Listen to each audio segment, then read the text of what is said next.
Hola, ¿qué tal? Bienvenidos a esta sesión de Geografía en Aula SEMS HD.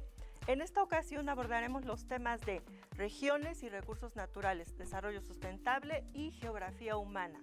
Pon atención, prepara tus materiales y realiza tus anotaciones. ¿Estamos listos? ¡Comenzamos! Una región natural está representada por una extensión de tierra, con un clima y suelo específicos, donde habitan ciertas especies animales y vegetales. Puede decirse que las regiones naturales son áreas geográficas con características similares en cuanto a clima, flora y fauna, entre otros aspectos. Se suele distinguir una de otra principalmente por el tipo de vegetación, pero el clima determina las formas y diversidad de vida en una región natural. Las regiones naturales son selva, jungla, sabana, desierto, estepa, bosque caducifolio, pradera, bosque de coníferas, hielos perpetuos y tundra. La biogeografía se encarga de estudiar la distribución de las diferentes especies vegetales y animales sobre la superficie de la Tierra, así como los factores que la determinan y su posible relación con diferentes hechos y fenómenos geográficos. Una región natural, también conocida como bioma, es un conjunto de comunidades, animales y vegetales relacionados entre sí en un espacio determinado que se denomina biotipo. A continuación conoceremos las principales regiones de nuestro planeta. Veamos lo siguiente. En zonas cálidas hay selva o bosque tropical. La vegetación es muy densa, con una gran variedad de especies como el cedro, la caoba y el árbol de lule. También crecen hierbas y arbustos. En esas zonas habitan gorilas, tigres, panteras, grandes reptiles y una gran variedad de aves. Las temperaturas son elevadas durante todo el año y hay lluvias abundantes. En las zonas templadas hay bosque caducifolio. Esto es, los árboles pierden sus hojas en alguna época del año, como el encino. Otro es el bosque de coníferas, o taiga, conformado por pinos y abetos. Entre los animales que aquí se encuentran están los osos, las ardillas y los lobos principalmente. Predominan las temperaturas medias y las lluvias se presentan todo el año o durante el verano. La zona donde se presentan tanto especies de bosque caducifolio como de bosque de coníferas se denomina bosque mixto. Los recursos naturales son los elementos que el hombre ha tomado de la naturaleza para su supervivencia, beneficio y desarrollo económico. Estos podemos clasificarlos en renovables y no renovables según el tiempo necesario para que puedan ser repuestos. Conozcamos los diferentes recursos naturales en el siguiente video. Básicamente, todo lo que utilizamos en nuestra vida cotidiana proviene de la naturaleza. Desde la madera para fabricar muebles o papel, hasta los plásticos provenientes del petróleo, sin dejar de lado todo lo que comemos y vestimos. Estos recursos naturales se encuentran tanto en los continentes como en los mares y en la atmósfera. Se dividen en renovables y no renovables. Los renovables son aquellos que a través de su explotación racional pueden conservarse o volverse a su primer estado. Por ejemplo, la energía solar, el agua, el suelo, el aire y los bosques. Los recursos no renovables son aquellos que a pesar de su explotación moderada no pueden ser conservados y llegan a agotarse. Entre estos se encuentran los minerales, el gas y el petróleo. La distribución de los recursos naturales es desigual. Mientras en unos países abundan, en otros son escasos. Por ejemplo, Sudáfrica, Nigeria, Libia, Gabón y Angola tienen grandes yacimientos de carbón, petróleo y gas natural. Y sus reservas de oro, diamantes y cobre son muy abundantes. En cambio, Japón y Singapur son pobres en recursos naturales, por lo que deben comprarlos a otras naciones. El desarrollo sustentable satisface las necesidades del presente sin comprometer el futuro de nuevas generaciones. El objetivo principal del desarrollo sustentable que propone la ONU es acabar con la pobreza, ya que también implica una preocupación por la equidad social, es decir, entre las personas del presente y las que vivirán en el futuro. A continuación, conozcamos más sobre el desarrollo sustentable. Actualmente se piensa que los seres humanos debemos usar los recursos de manera consciente y responsable, ya sea para conservarlos o bien para aprovecharlos sin agotarlos, a fin de que las futuras generaciones también puedan gozar de ellos. A esto se le conoce como sustentabilidad. Sin embargo, estas ideas no son nuevas, pues ya en la década de 1950, los científicos expresaron su preocupación por la contaminación ambiental. Aunque fue hasta los años 70 que se empezaron a buscar alternativas para mejorar las condiciones medioambientales de nuestro planeta, que dicho sea de paso, se venían deteriorando desde el inicio de la Revolución Industrial. Veamos con más detalle algunas acciones que se han realizado en favor de la sustentabilidad. En 1971, en Suiza, durante la reunión del Grupo de Expertos sobre el Desarrollo y el Medio, se elaboró un diagnóstico de la situación del medio ambiente. En ese mismo año, se fundó Greenpeace, una organización no gubernamental dedicada a la defensa y protección de los recursos naturales. Al año siguiente, en Suecia, en la Conferencia de las Naciones Unidas sobre el Medio Humano, se destacó que era urgente atender el problema ambiental. Posteriormente, en 1987, la Comisión Mundial sobre el Medio Ambiente y el Desarrollo publicó el informe llamado Nuestro Futuro Común, en el cual se reconoció que el problema ambiental era un problema global, es decir, que afectaba a toda la humanidad. Por tanto, era necesario que todos los países se involucraran en acciones de desarrollo sustentable. Pocos años después, en 1992, en la Cumbre de la Tierra realizada en Brasil, los expertos reconocieron los siguientes tipos de problemas: la amenaza del cambio climático provocado por el modelo de desarrollo económico, la conservación de la biodiversidad y el crecimiento de la población, y el calentamiento global, no como una amenaza para el planeta, pero sí como factor que daña el bienestar humano. En 1992 también se llevó a cabo la Convención Marco de las Naciones Unidas sobre el cambio climático en la ciudad de Nueva York. Luego, en 1997, se consiguió la firma del Protocolo de Kioto, el cual compromete a los países a controlar sus emisiones de gases de efecto invernadero. A finales de los años 90, el movimiento ecologista mundial promovió debates y acciones sobre diversos temas, entre ellos el agotamiento de la capa de ozono, el cambio climático, la destrucción de mares y la contaminación y el deterioro de la biodiversidad. E iniciando el presente siglo en 2002 en Sudáfrica, se realizó la Cumbre Mundial sobre Desarrollo Sostenible. En ella, se ratificó el Protocolo de Kioto y la Agenda 21, un plan de acción para conseguir que el desarrollo no represente un costo tan alto para el planeta y las futuras generaciones. Como hemos visto, el camino que se ha seguido para proteger y recuperar el medio ambiente y la biodiversidad ha sido muy largo, y solo hemos dado un vistazo rápido a la historia. Cabe resaltar que quizá uno de los hechos más importantes fue reconocer la posibilidad de un desarrollo sustentable en 1987, y que en el informe Nuestro Futuro Común, también conocido como Informe Brundtland, se planteara que el desarrollo sustentable era el camino a seguir y que todos los esfuerzos debían orientarse a hacerlo posible. ¿Cómo podemos formar parte de esta iniciativa? El desarrollo sustentable es posible si actuamos juntos, si reusamos, reciclamos y reducimos, si aprovechamos eficientemente los recursos naturales y si protegemos nuestro entorno y su biodiversidad. No es tan difícil, ¿verdad?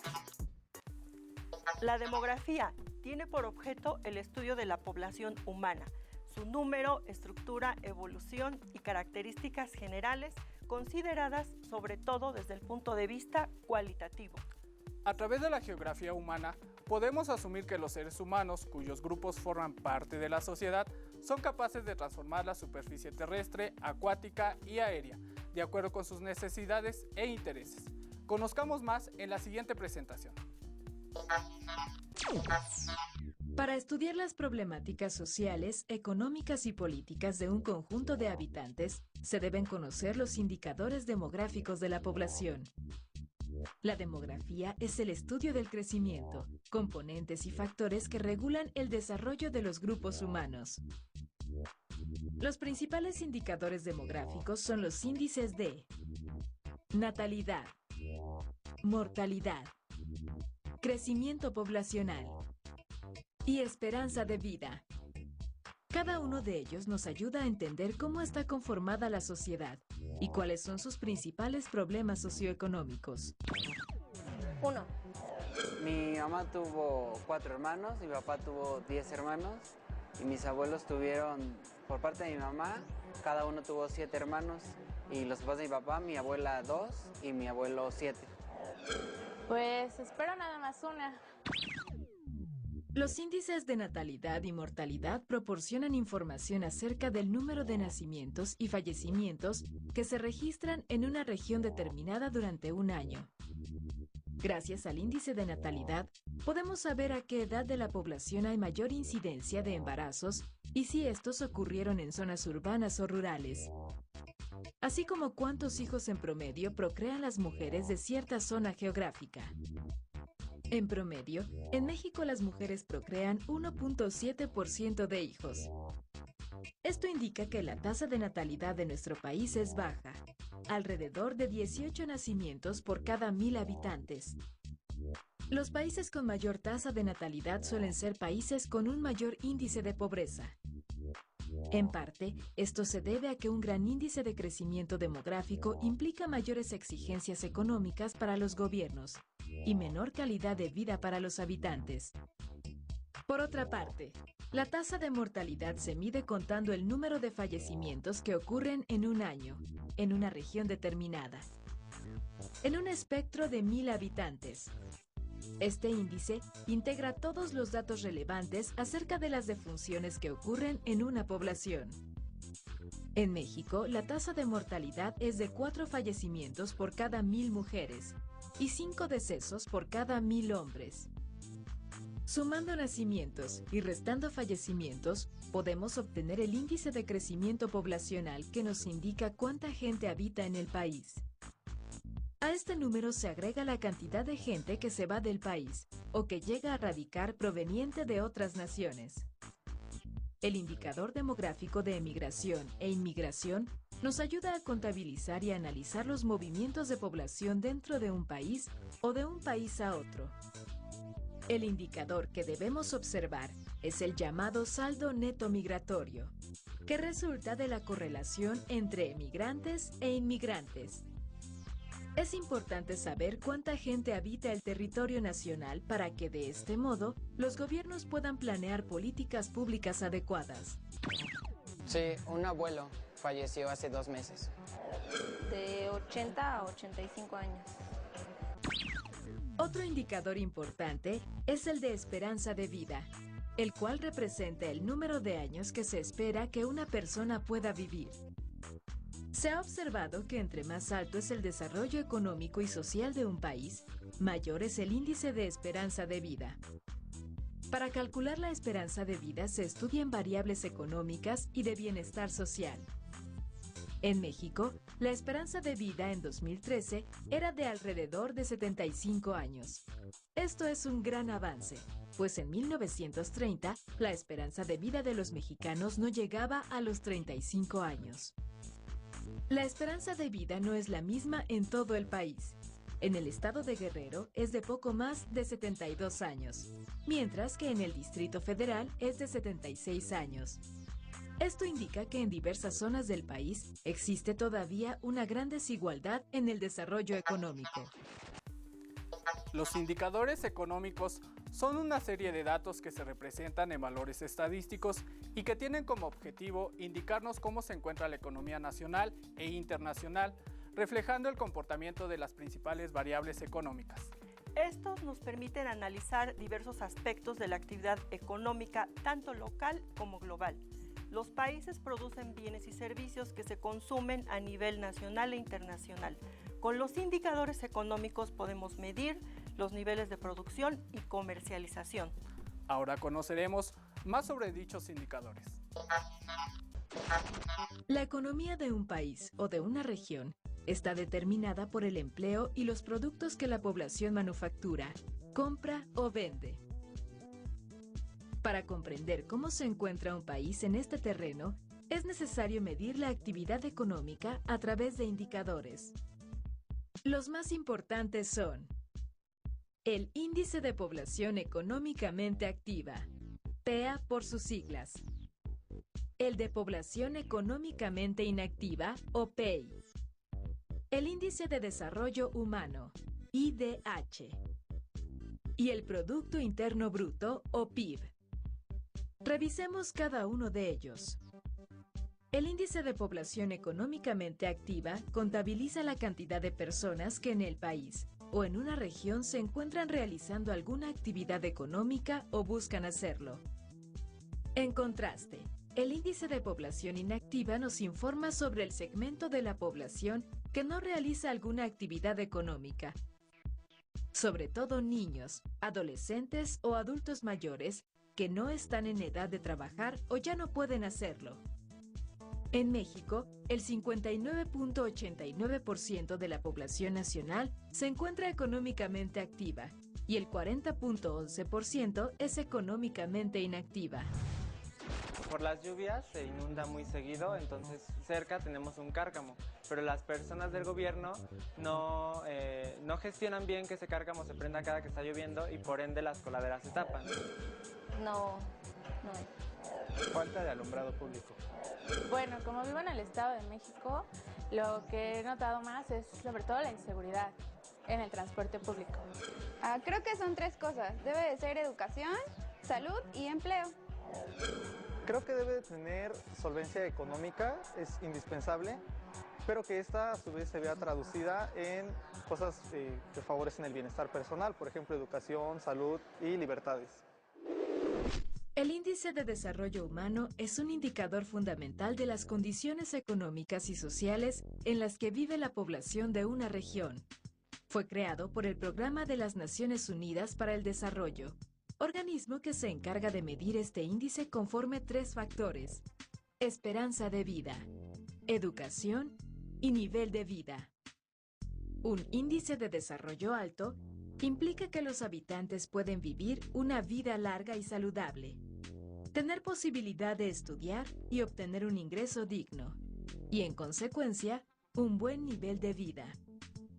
Conforme este indicador, el desarrollo en los países se divide en 3 niveles generales: alto, medio y bajo nivel de desarrollo. El país con el nivel de desarrollo más alto es Noruega, en tanto que la República del Congo y Níger tienen el nivel más bajo. México se encuentra clasificado dentro de los países con alto nivel de desarrollo y ocupa el lugar 61 a nivel mundial, de un total de 186 naciones. Un referente importante para el Índice de Desarrollo Humano es el Producto Interno Bruto, que equivale al valor monetario de los bienes y servicios finales producidos por un país o una región en un periodo determinado. Es decir, el PIB puede medir cuánto vale todo lo que se produce en un país durante un año. Comprender mejor los indicadores económicos nos permite tener un panorama de la realidad de nuestro país y reflexionar sobre su estructura económica, sus fallas, sus aciertos y las posibles mejoras en el futuro. Una de las razones por la que los hombres vivimos en sociedad está relacionada con la necesidad de formar parte de la vida económica para que la estructura socioeconómica funcione correctamente. Esta estructura se explica a partir de la organización del trabajo en 3 actividades económicas que conoceremos a continuación. Las actividades económicas. Todos los días y en todo el mundo se desarrollan sucesos que repercuten, para bien o para mal, en la economía de los países y del mundo en general. Desde el campesino que hará su tierra hasta el empresario que vende a nivel mundial, todos y cada uno de los elementos forman parte de una actividad económica. Pero, ¿qué tipos de actividades económicas y de industrias existen? Veamos cada elemento.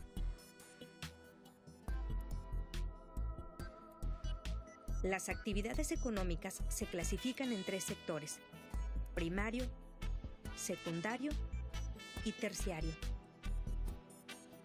El sector primario es aquel que se dedica a la extracción de la materia prima, entendiendo que materia prima se refiere a aquel recurso natural indispensable para la elaboración de otros productos. Es el fundamento no solo del resto de las actividades económicas, sino que es la fuente de los productos que son necesarios para la supervivencia del ser humano. Las materias primas son de origen vegetal, animal o mineral. Por ello, las actividades que forman parte de este grupo son la agricultura,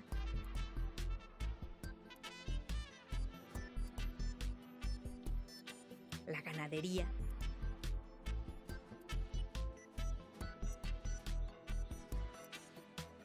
la minería,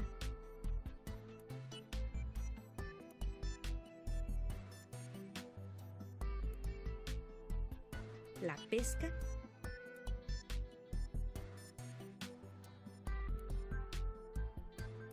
y la explotación forestal.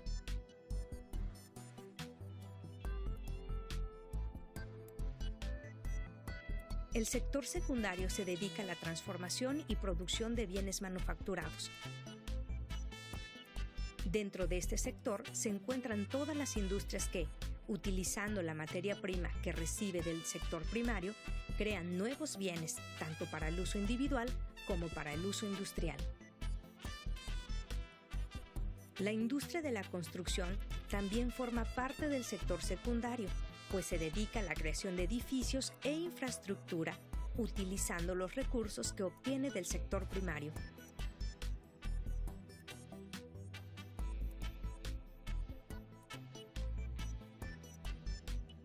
El tercer elemento que entra en este sector es la artesanía, que es considerado el primero y más antiguo elemento de este sector.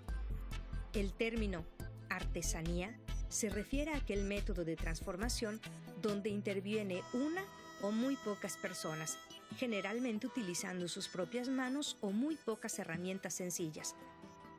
Por ejemplo, la carpintería, talabartería y, por supuesto, los artesanos.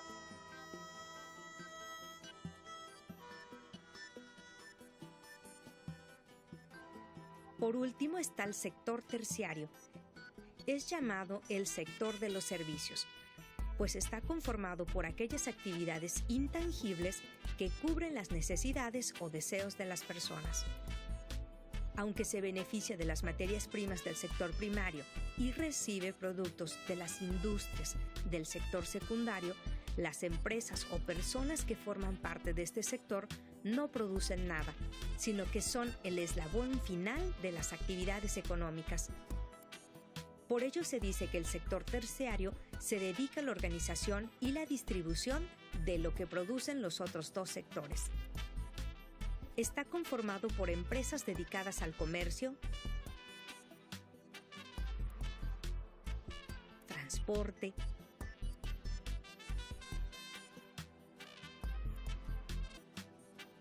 turismo,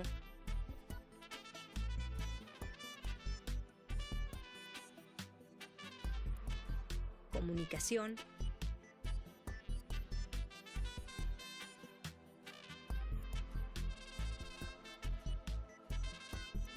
salud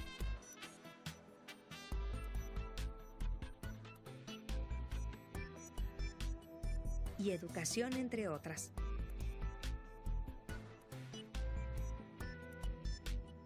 Todas las economías del mundo están conformadas por estos 3 grupos. Así que la próxima ocasión que escuches la palabra economía, no la relaciones con bancos mundiales o bolsas de valores solamente, sino con todas las actividades que forman parte de estos 3 sectores.